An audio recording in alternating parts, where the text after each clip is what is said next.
At 2 a.m., I stood in the dimly lit hallway of the ICU, staring at my phone screen. A live feed from my daughter's room. My fingers trembled. I didn't yet know that what I was about to see would completely change my life. But to understand this terror, I need to tell you how I got here. 2 weeks ago on a Monday, I was still happy. Or at least, I believed I was. I'm Rachel Martinez, a nurse with 12 years of experience. The work was demanding with 3 night shifts a week, but it was fulfilling to save patients' lives. 3 years ago, after losing my first husband, I'd been raising my daughter as a single mother. Then 2 years ago, I met David Chen. David, a psychological counselor, was kind, intelligent, and adored my daughter Sophie. He was well known in the community, a regular guest on the local TV show, Good Parenting Today, and a leader in the campaign to eliminate child abuse. He regularly held seminars at schools on how to be a good parent, with over 50 parents coming to hear him speak. The perfect stepfather and perfect husband. I thought we were the perfect family. But looking back now, something felt off from the beginning. David often used the word perfect. We have to become a perfect family. Let's raise Sophie to be a perfect child. He'd say it jokingly, but his eyes never smiled. When Sophie brought home a test with a 98, he smiled and said, "What about the other 2 points?" My daughter answered, "I'm sorry, Papa." At the time, I didn't think anything of it. I thought it was just a joke. 3 months ago, Sophie's behavior changed. She had been bright and smart, but suddenly became listless. Her grades plummeted. She lost her appetite and developed dark circles under her eyes. She lost 10 pounds in 3 months. I consulted David about it. He said calmly, "It's the beginning of puberty. You're worrying too much." As a psychological counselor, I'm watching Sophie. She's fine. On TV, he'd say, a child's mental health is more important than their grades. But at home, his expression hardened every time he looked at our daughter's report card. 2 weeks ago, David made a suggestion. Let's hire a tutor to bring Sophie's grades back up. And so a young teacher named Mark started coming 3 times a week. Tuesday, Thursday, and Saturday evenings from 7 to 9 p.m. It perfectly coincided with my night shifts. Nothing changed the first week. But in the second week, Sophie started avoiding Mark. When I asked, "Are you getting along with Mark?" my daughter looked away and answered, "Yeah." She was trembling slightly. That night, Sophie screamed from a nightmare. "Stop. I can't be perfect." I rushed into my daughter's room. "What do you mean, stop?" Sophie wiped away her tears and said, "It's nothing." There was fear in her eyes. Wednesday afternoon, our neighbor Mrs. Chen stopped by. Suffering from insomnia, she said with a worried look, "On the nights you work, I hear your daughter crying." My heart froze. On my night shifts. But my husband and the tutor should be there. Mrs. Chen continued, "That's just it. I hear screaming, stop, I can't be perfect." Tuesday, Thursday, Saturday nights, every time. My night shift days. All of them. I also heard a young man's voice. "Mark." I immediately suspected him. Was he coming back after leaving at 9 p.m.? Was he doing something to my daughter?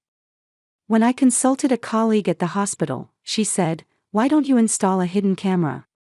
I didn't tell David anything. If I'd consulted him, he'd surely say, "You're overthinking this. Aren't you just tired from work?" He always said that. As if doubting my judgment. I made a decision. As a nurse, I needed evidence.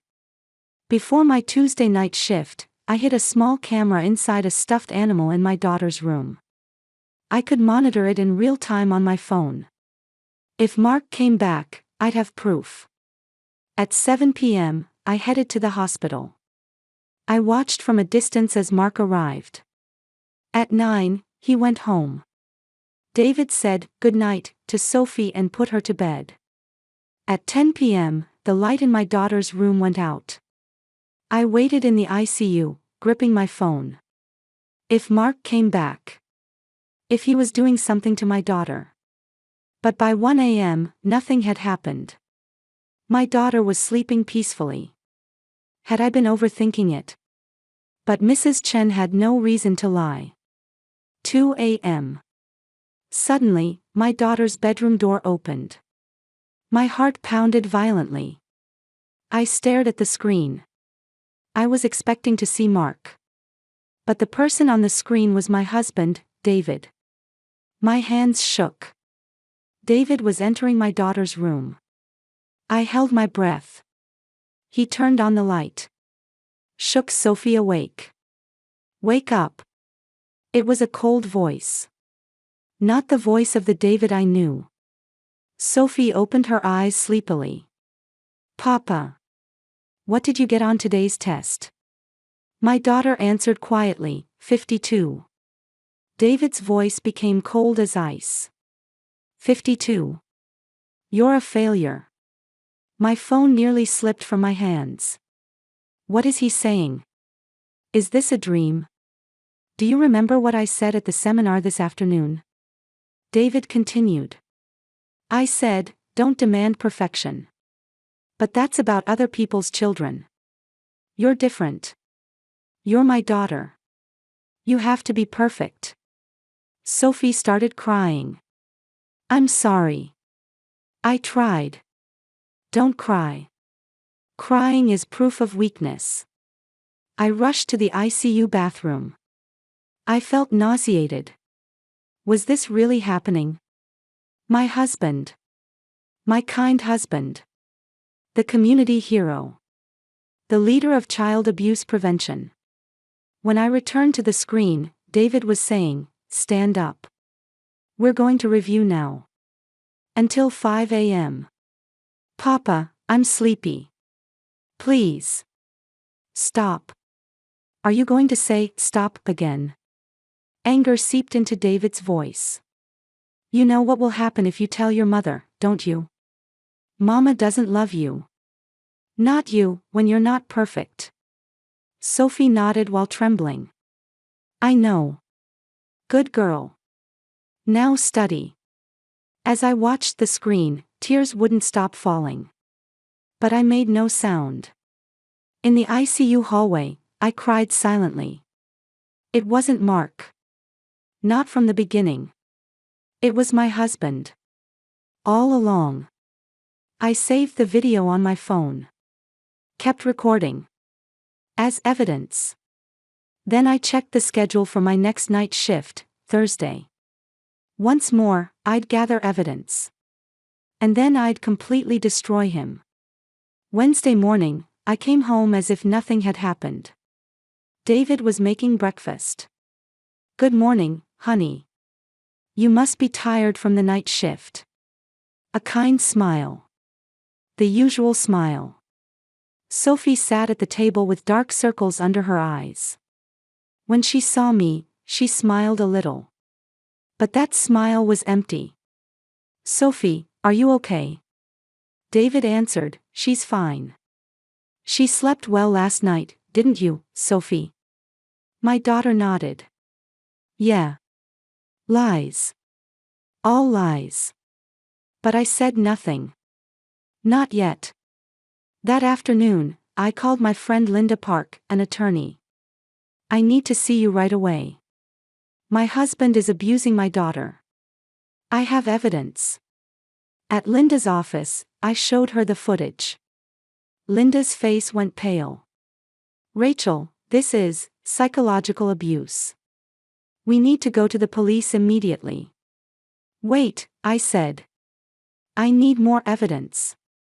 He's a community hero. A psychological counselor and leader in child abuse prevention. No one might believe it. But your daughter. I'll record again on Thursday. And I want you to investigate his past. Linda nodded. All right. I'll hire a private investigator. That evening, I opened a letter from the bank. A balance confirmation for Sophie's trust fund. The $500,000 my father had left for my daughter. But when I saw the balance, I froze. $320,000. $180,000 was missing. I called the bank. It was withdrawn 3 months ago. By co-manager David Chen. The blood drained from my face. $180,000. 3 months ago. The same time Sophie's behavior changed. At dinner, I asked David, "Did you withdraw $180,000 from Sophie's trust fund?" David answered calmly, "Yeah, I used it for Sophie's education. The tutor and things. But $180,000. Other things too. You're busy, so I'm managing it." He smiled. "Don't worry. It's all for Sophie." I couldn't say anything. But inside I was screaming. Liar. Thief. Abuser. Thursday night, I went to work the night shift again. At 7 p.m., Mark arrived. He left at 9. David put Sophie to bed. And at 2 a.m., David entered my daughter's room again. Turned on the light. Woke Sophie up. "Tonight is math. If you get it wrong, no meals." Sophie solved problems while crying. "Got them wrong." David said coldly, "Do it again." And before David left the room, he said, "You know about your trust fund, don't you? There was $500,000. But I used it. Because you're not perfect, you're not worth it. When you become perfect, I'll give it back." Sophie answered trembling, "I'll become perfect. I promise." I gripped my phone. I recorded everything. The evidence was complete. Friday afternoon, I got a report from private investigator James Rodriguez. At Linda's office, we spread out the materials. David Chen's ex-wife, Jennifer. They have 2 children. Currently 15 and 13. I gasped. David had children. The reason for divorce was suspected child abuse. But there wasn't enough evidence to prosecute. The children. The investigator continued with a dark expression. The eldest son is truant, suffering from social phobia. The younger son has an eating disorder and has been in and out of hospitals. My hands shook. David had done this before. Furthermore, the investigator pulled out another document. He embezzled $180,000 from the ex-wife's children's treatment fund from their trust fund. $180,000. The same amount as Sophie's trust fund. And, Linda showed me another document. "Your life insurance beneficiary has been changed." What? It was originally Sophie. But 3 months ago, it was changed to David. The amount is $750,000. I never made that change. The signature is forged, Linda said. This is a crime. I calculated. Sophie's trust fund $180,000, the ex-wife's children's treatment costs $180,000, my life insurance $750,000, and Sophie's remaining trust fund $320,000. A total of $1,430,000. David was using us for money. "I want to meet the ex-wife," I said. Saturday afternoon, I met Jennifer. At a small cafe, she sat with a tired face. "You noticed too," were her first words. "My husband was waking my daughter up in the middle of the night and abusing her. And stealing money." Tears filled Jennifer's eyes. I was too late to notice too. At first, I suspected the tutor. But it wasn't. It was David. "Why didn't you go to the police?" "I had no evidence. He's a psychological counselor. A community hero. No one believed me." She continued in a trembling voice, this is education, it's to make the children perfect," he insisted. And then he stole $180,000 for my children's treatment. Your children? My eldest son can't talk to anyone now. My younger son can't eat. Jennifer gripped my hand. Please. This time, stop him. I nodded. I promise. That night, Linda sent me new information. David's father, George Chen, is still alive. And he calls David regularly. I listened to a recording from David's cell phone that Linda had legally obtained. I heard the father's voice. David, you're a perfect son. David answered, Thank you, Father. How are your stepdaughter's grades? Not perfect yet. But I'm training her. Good. You're practicing what you learned from me. Yes. Every night, just as you did for me. If you're not perfect, you're worthless. Teach her that. I am teaching her. I stopped the recording. I couldn't stop trembling.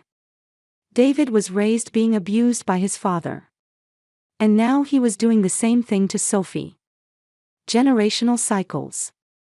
Monday, I met with David's therapist. Along with Linda.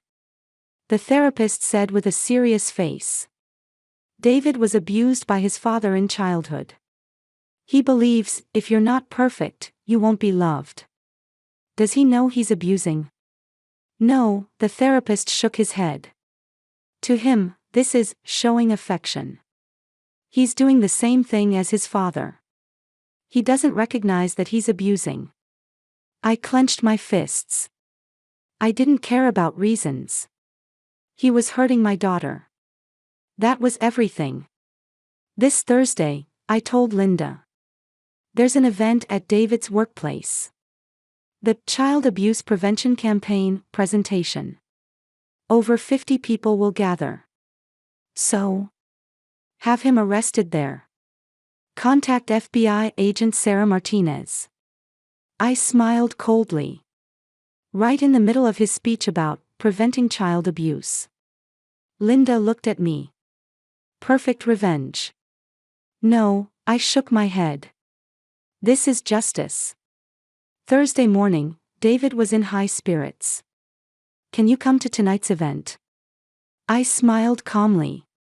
I have a night shift. I'm sorry. That's too bad. But it can't be helped.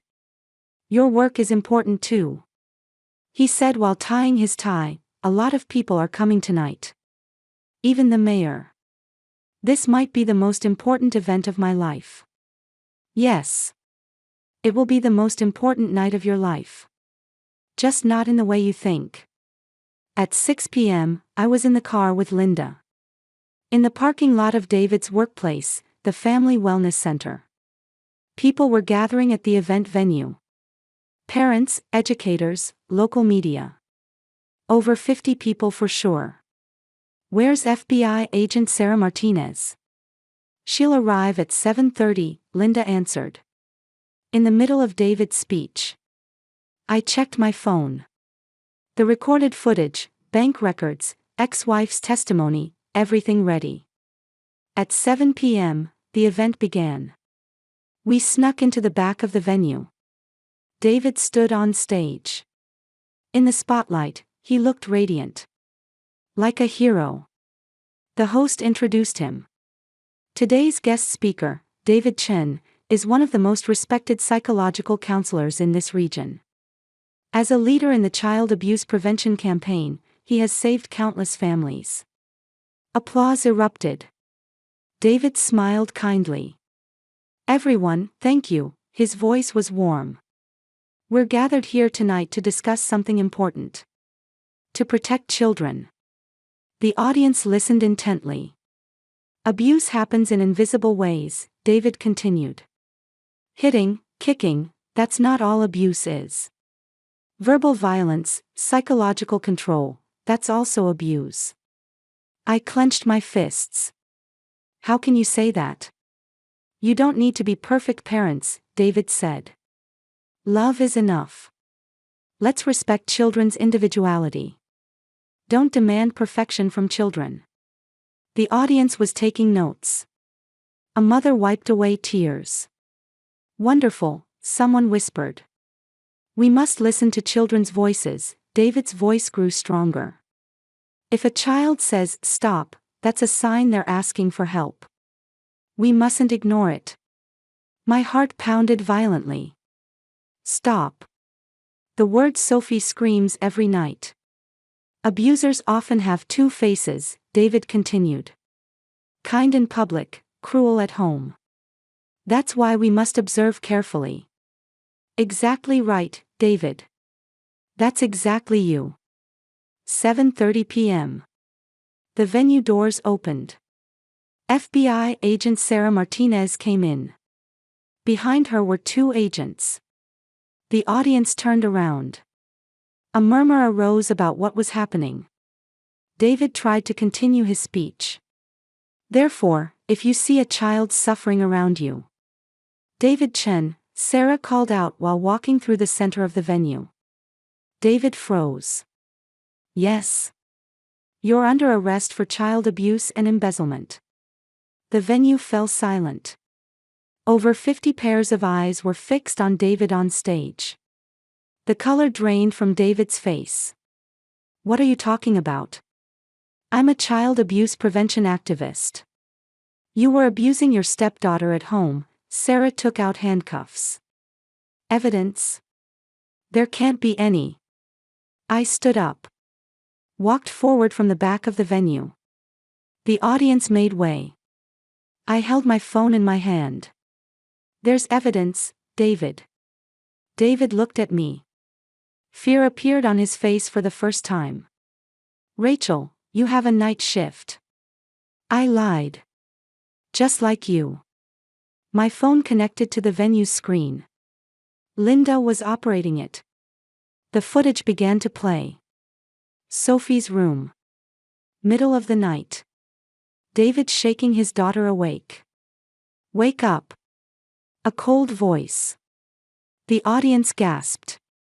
What did you get on today's test? 52. 52. You're a failure. A small scream came from the venue. A mother covered her mouth with her hand. The footage continued. David saying to Sophie, if you're not perfect, you're worthless. Don't cry. Crying is proof of weakness. David's colleague stood up. This can't be. David. The mayor said in a trembling voice, I can't believe this. The footage continued further.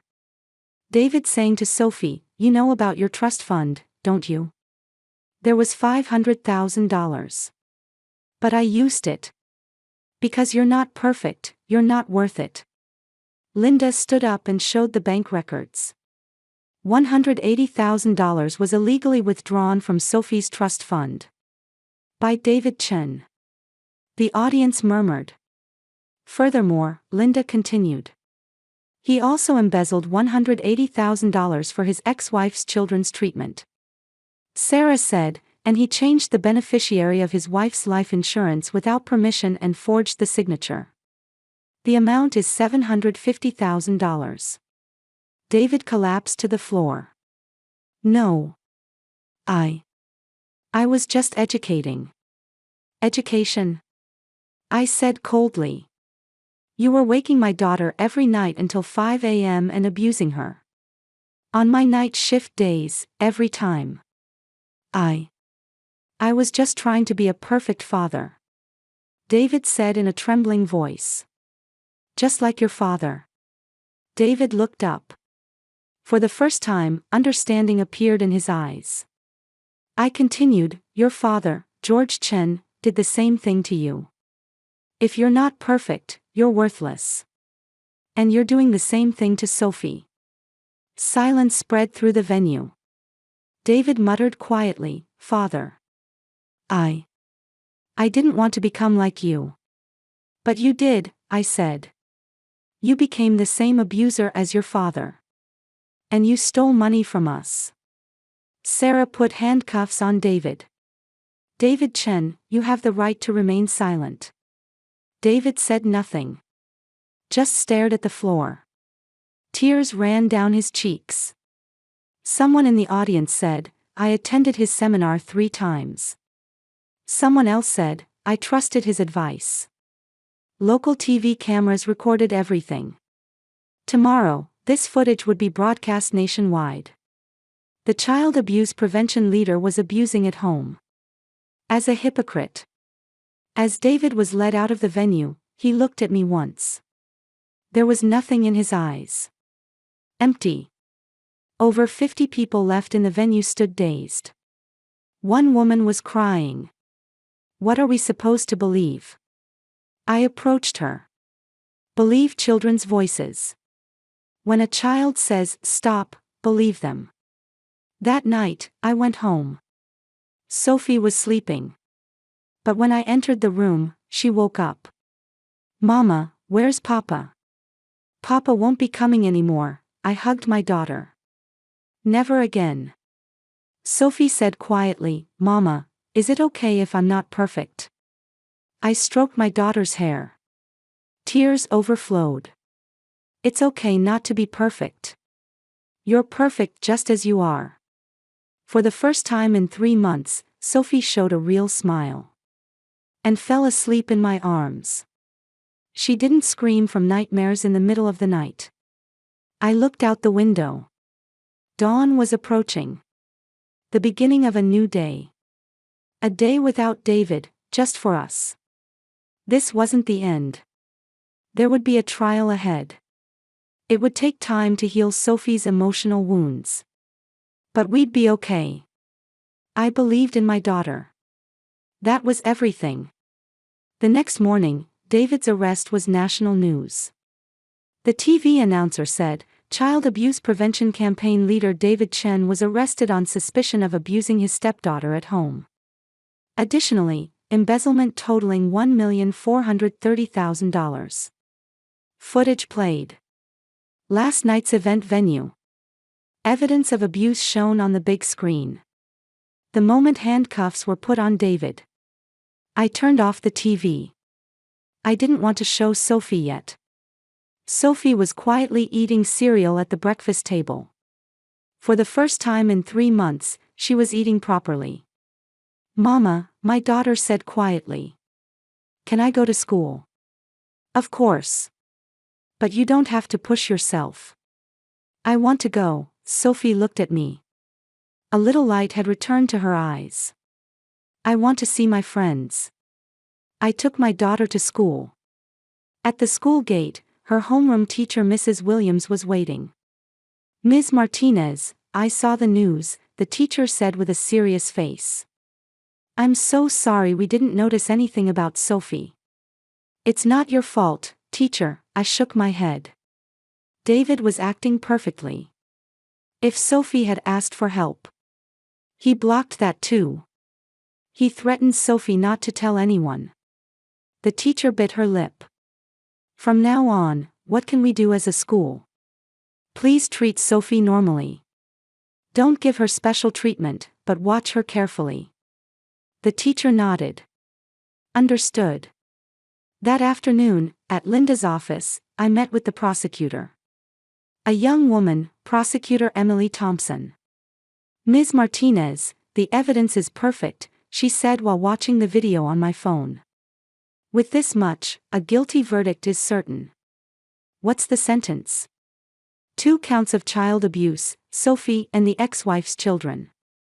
Embezzlement, attempted life insurance fraud, document forgery, Emily counted on her fingers. At least 12 years, no parole. Only 12 years. Furthermore, Emily continued. Permanent revocation of his psychological counselor license. All assets paid in restitution to victims. And most of all, his social downfall is. I looked out the window. He was a community hero. Everyone trusted him. That's exactly why, Emily said. The betrayal is so great. Have you seen social media? I shook my head. I didn't want to see it. It's exploding. Past seminar participants are flooding in with angry voices. TV stations have deleted all past footage of his appearances. Publishers have pulled his books out of print. The following week, I met Jennifer again. This time with her children. Eldest son Ethan, 15. Younger son Caleb, 13. When Ethan saw me, he looked away. Caleb hid behind his mother. "I'm sorry," Jennifer said. "Both of them are afraid of meeting people." "That's okay," I said gently. "Sophie is the same." Jennifer said to her sons, "This is the person who stopped your father." Ethan said quietly, "Thank you." Caleb said nothing, but lifted his face a little. "The $180,000 stolen from David," I said. "All of it will be returned. Please use it for treatment." Tears filled Jennifer's eyes. "Really?" The prosecutor promised. "It will be paid in restitution from all of David's assets." "Thank you," Jennifer gripped my hand. "If you hadn't gathered evidence, we wouldn't have gotten anything back." At that moment, Caleb said quietly, "Is Sophie okay?" I smiled. "Little by little, she's getting better." "That's good," Caleb smiled for the first time. A small, but real smile. 1 month later, the trial began. The courtroom overflowed with press. David came in wearing prison clothes. In 1 month he'd lost nearly 20 pounds. He had dark circles under his eyes. The prosecutor presented evidence. Hidden camera footage, bank records, ex-wife's testimony, recordings with David's father. David's lawyer said, the defendant was abused by his father in childhood. "This is a generational cycle, Anne." The judge interrupted. "That's no excuse." The defendant was well aware of abuse issues as a psychological counselor. Nevertheless, he repeated the same thing. Furthermore, there was financial motive. David said nothing. Just looked down. When I took the witness stand, David looked up for the first time. The prosecutor asked, "Ms. Martinez, why did you install a hidden camera?" "My neighbor told me she heard my daughter crying. At first I suspected the tutor. But I needed evidence." "And what did you discover?" "My husband was waking my daughter in the middle of the night and forcing her to study until 5 a.m. saying, 'If you're not perfect, you're worthless.'" I took a deep breath. "And he stole $180,000 from my daughter's trust fund. How did you feel then?" I looked at David. He looked away. I felt betrayed. But more than that, I regretted not being able to protect my daughter. "But ultimately, you did protect her, didn't you?" "Yes," I nodded. "And I'll never let this happen again." The next day, Sophie was scheduled to testify. But I refused. "My daughter is only 8 years old. I don't want to hurt her anymore." The judge showed understanding. "The video is sufficient. Your daughter's testimony is not necessary." Instead, child psychologist Dr. Williams testified. "Sophie shows symptoms of chronic sleep deprivation, weight loss, and post-traumatic stress disorder," the doctor said. "This is clearly the result of long-term psychological abuse." "What's the prognosis for recovery?" "It will take time. If she continues therapy, she'll gradually recover. But the wounds are deep." David's father, George Chen, was also called as a witness. A 68-year-old man stood at the witness stand with a cane. "How did you raise your son?" the prosecutor asked. George answered coldly, "I raised him strictly. Demanded perfection. Violence? When necessary." The courtroom murmured. "Knowing your son was doing the same thing, how do you feel?" George shrugged. "My son was just practicing what I taught him." "Regrets?" "None." I clenched my fists. This man broke David. But that's no excuse. David was an adult. A psychological counselor. He could have chosen his own actions. On sentencing day, the courtroom was silent. The judge said, "Defendant David Chen, while advocating for child abuse prevention, you were abusing at home. This is the most malicious hypocrisy." David stood trembling. "Furthermore, you embezzled the victim's trust fund and attempted to defraud your wife's life insurance. Financial motive is also clear. 12 years in prison, no parole. Permanent revocation of psychological counselor license. I order you to pay restitution to the victims from all your assets." David collapsed to the floor. He was crying. As I left the courtroom, David said to me, "Rachel. I didn't turn around. Goodbye, David." Those were my last words. That night, Sophie and I had dinner together, just the two of us. "What happened to Papa?" Sophie asked. "Papa is going to prison. For a long time." "Is he coming back?" "No," I held my daughter's hand. "He won't appear before us again." Sophie thought for a moment and then said, "Good." That night, Sophie slept in her own room, hugging that stuffed animal. The hidden camera was no longer inside, but Sophie didn't know that. I looked at my daughter's sleeping face. It was peaceful. She didn't moan from nightmares. Outside the window, rain began to fall. Gentle rain. As if washing everything away. I quietly left the room. Tomorrow, a new day would begin again. Days without David, just for us.